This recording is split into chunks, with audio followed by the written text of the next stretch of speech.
జూబ్లీస్ పై CM focus పెట్టట. ఎందుకు పెట్టింది తెలుసా? కేసీఆర్ పెట్టింది కాబట్టి. కేసీఆర్ అనే వ్యక్తి జూబ్లీస్ గురించి మాట్లాడుతుంది కాబట్టి ఎమ్మటే రేవంత్ రెడ్డి ఫోకస్ పెడతాడు. ఫోకస్ పెట్టకపోతే ఆశ్చర్యపోవాలి, ఫోకస్ పెడితే కాదు. సో రేవంత్ రెడ్డి ఇప్పుడు మనకి ఏం చెప్పాల్సి అంటే, జూబ్లీస్లో కేసీఆర్ కంటే ఎక్కువ నేనే ప్రచారం చేస్తా, జూబ్లీస్లో కాంగ్రెస్ గెలుస్తుంది, జూబ్లీస్లో ప్రజలందరూ కాంగ్రెస్ అయిపోయి ఉన్నారు, అబ్బా అభివృద్ధి డెవలప్మెంట్ వర్క్స్ పథకాలు స్కీమ్స్ అసలు మామూలుగా వస్తలేవు. అసలు జూబ్లీస్ మొత్తం వాళ్ళు ఇస్తా ఉన్నాం మేము, కానీ వాళ్ళు తీసుకోలేకపోతున్నారు, అన్ని గానం ఇస్తున్నాం. సో అట్లనే ఉంటుంది వీళ్ళ వ్యవహారం, వీళ్ళు చెప్పే విధానం.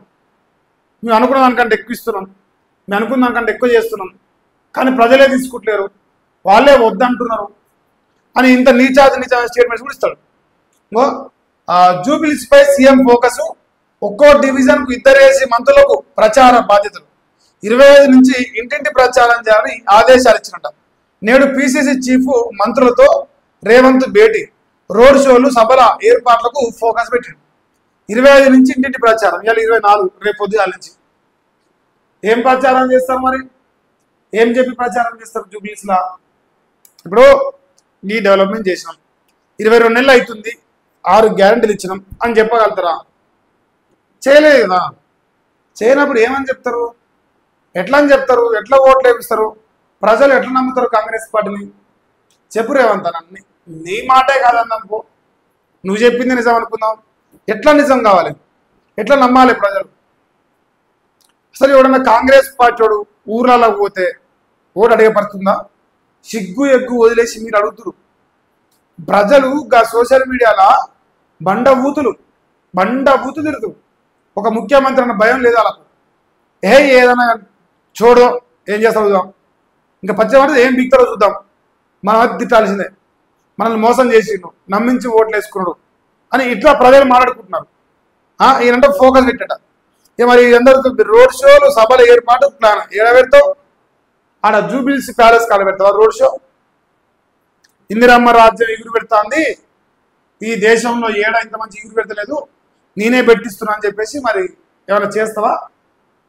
అలాంటిది కూడా ట్రై చేసుకో, ఏ ఇబ్బంది ఏం లేదు.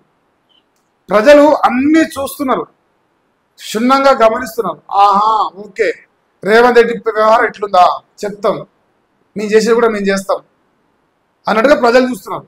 కానీ ఈ అహంకార మాటలు, ఈ పనికి మాలిన మాటలు ముందరేసుకొని జనాల్ని మోసం చేసి బయటపడతా, ఇది అసెంబ్లీ ఎలక్షన్లో బయటపడ్డట్టు, లేదంటే పార్లమెంట్ ఎలక్షన్లో బయటపడ్డట్టు, ఇప్పుడు ఈ బై ఎలక్షన్ బయటపడతా అనుకుంటున్నారు రేవంత్ రెడ్డి.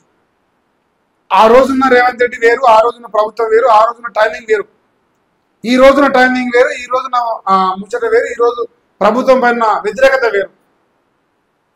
అకారాలు పడుతున్నారు ముఖ్యమంత్రులు మంత్రులను తేడా లేకుండా. ఈయనట రోడ్ షోలు వచ్చి ఇప్పుడు డెవలప్ చేస్తాడు. రైజ్ అవుతావా? రైజ్ అయ్యి ముఖ్యమంత్రి జూబ్లీస్లో జెండా పాతేంగి అంటాడు. ఎందుకు పాతేంగి అంటాడు? కేసీఆర్ నిన్న జూబ్లీస్ ఎన్నికల పైన ఫోకస్ పెట్టింది కాబట్టి భయపడి అంత కథ నడిపిస్తుంది. అయితే ఇక్కడ మీరు గమనిస్తే ఈ వార్తకు కౌంటర్గా రేవంత్ రెడ్డి ఈ వార్త వేసింది. కేసీఆర్కు మెజారిటీ ప్రజలు ఇప్పుడు చూస్తున్నారు కదా, నా వైపు ఎందుకు చూడద్దు, నేను ఫోకస్ పెట్టినా, ఆయన ఒక్కడే పెడతాను ఫోకస్, నేను పెట్టలే. నా ఫోకస్ ఏం ఫోకస్ పెడతావు? మందిని ముంచే ఫోకస్ పెట్టాల్సి, ప్రజల్ని మోసం చేసి ప్రజల్ని నమ్మించి వంచనకు గురి చేసి మరి అలా ఫోకస్ పెట్టట ఈయన గెలుస్తాడట. బెహట్ షాబాస్, జనం మొత్తం అంటారు, ప్రజలు మొత్తం అంటారు రేవంత్ రెడ్డి గెలుస్తాడు కదా. జూబ్లీస్ అసలు ఒక్కరు కూడా అసలు బీఆర్ఎస్ గెలుస్తుంది అని అసలు నోరుతో చెప్తలేరు. అంతా రేవంత్ రెడ్డికే ఇస్తాం, రేవంత్ అన్నకే ఇస్తాం, రేవంత్ అనే ముఖ్యమంత్రి, అసలు అయితే ప్రధానమంత్రి కూడా చేస్తా ఉంటారు రేవంత్ అన్న.